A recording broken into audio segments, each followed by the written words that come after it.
Oke, selamat pagi. Di video kali ini saya akan memberikan tips 8 hal yang harus diperhatikan ketika membangun kolam ikan koi minimalis di rumah. Ketika membangun kolam ikan di rumah, preferensi masing-masing pemilik rumah memang bisa diterapkan. Namun tentu saja kamu pun harus menyesuaikan bentuk kolam dengan kondisi rumah.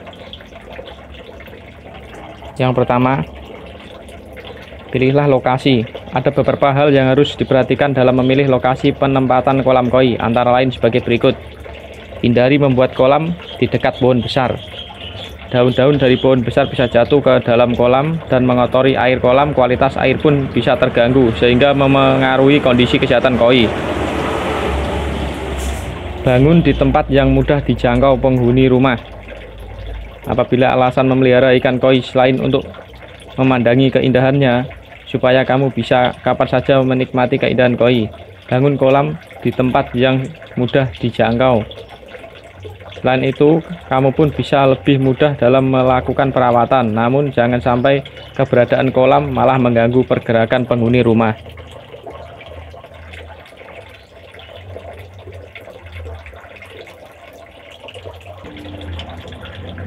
Halaman depan rumah menjadi lokasi yang tepat untuk dipilih. Sebenarnya kamu bisa membangun kolam ikan koi di mana saja, di halaman depan, belakang, atau bahkan samping rumah. Namun halaman depan rumah menjadi posisi yang paling ideal. Di sini keberadaan kolam tidak akan mengganggu mobilitas penghuni rumah.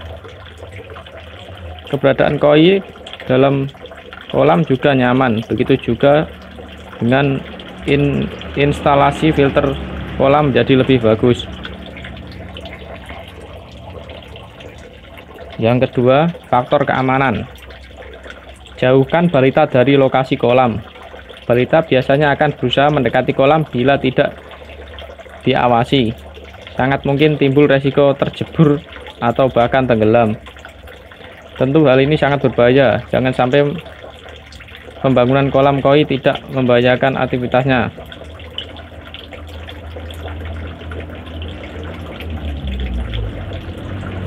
Upaya lain yang bisa dilakukan adalah membuat pembatas antara kolam dan tempat bermain anak untuk meminimalisir hal buruk yang tak diinginkan.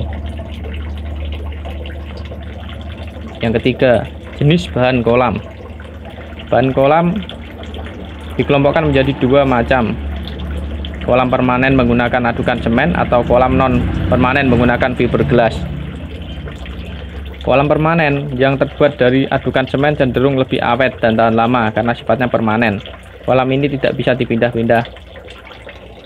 Kolam non permanen yang terbuat dari fiberglass memang mudah dipindahkan, praktis, cepat, dan murah. Sayangnya ketika memesan perpipaan sistem filtrasi pada kolam ini cukup rumit. Salah sedikit saja dapat menyebabkan kebocoran. Yang keempat, desain kolam ikan koi. Secara umum desain kolam dibagi menjadi dua, yaitu model formal dan model informal. Model formal biasanya berbentuk persegi panjang seperti kolam renang sehingga lebih luas. Walaupun menciptakan kesan kaku, kamu bisa mempercantik dengan air mancur maupun air terjun.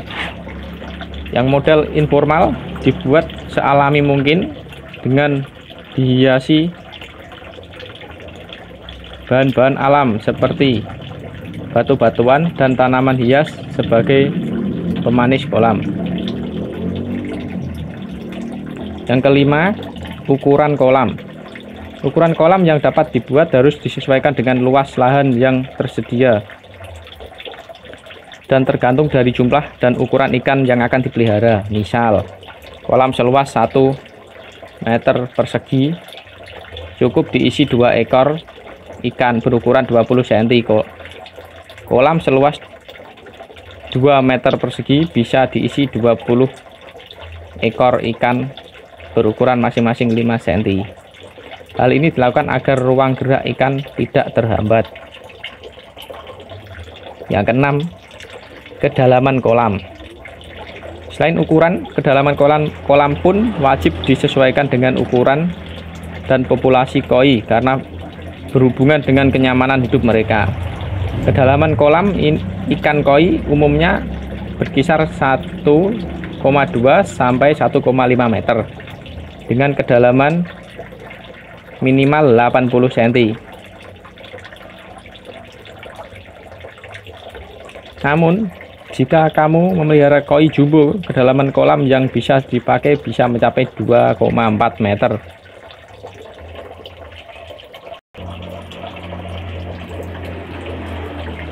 Untuk menghindari koi lompat, diberi jarak minimal 25 cm antara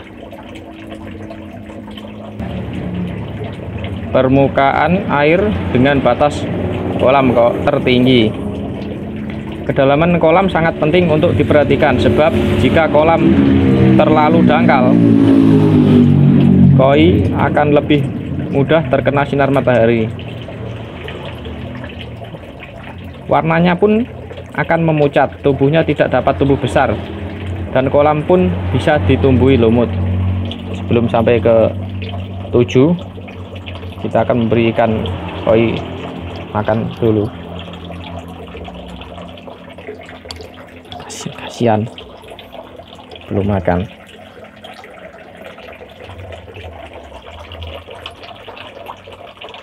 Oke, kita lanjut angka 7. Saluran pembuangan. Pikirkan pula tempat pembuangan kotoran, baik itu fases koi maupun sisa pakan yang mengendap di dasar. Lengkapi kolam dengan saluran pembuangan berbentuk lereng berlubang, ukuran panjang lebar dan kedalamannya 30 x 30 x 30 cm dan diletakkan di bagian tengah kolam. Buat bagian dasar kolam agak miring ke arah samping supaya kotoran mudah terjatuh ke saluran pembuangan. Caranya dengan membuat bagian dasar kolam lebih rendah 3 cm sampai jarak 1 meter.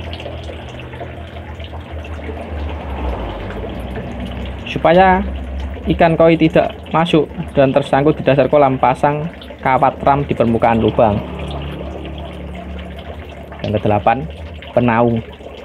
Ikan koi sangat sensitif terhadap paparan sinar matahari yang terlalu banyak. Tanpa penaung, ikan di dalam kolam bisa menderita karena sengatan matahari. Belum lagi air hujan dan kotoran akan mudah masuk ke dalam kolam sehingga berdampak pada perubahan kualitas air. Maka dari itu, naungan sangat dibutuhkan di kolam ikan koi.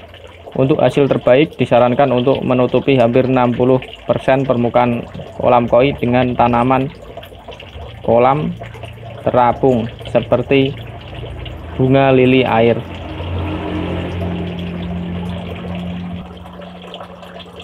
Oke, untuk video tip yang harus diperhatikan ketika membangun kolam ikan koi minimalis di rumah. Sekian dulu videonya, terima kasih.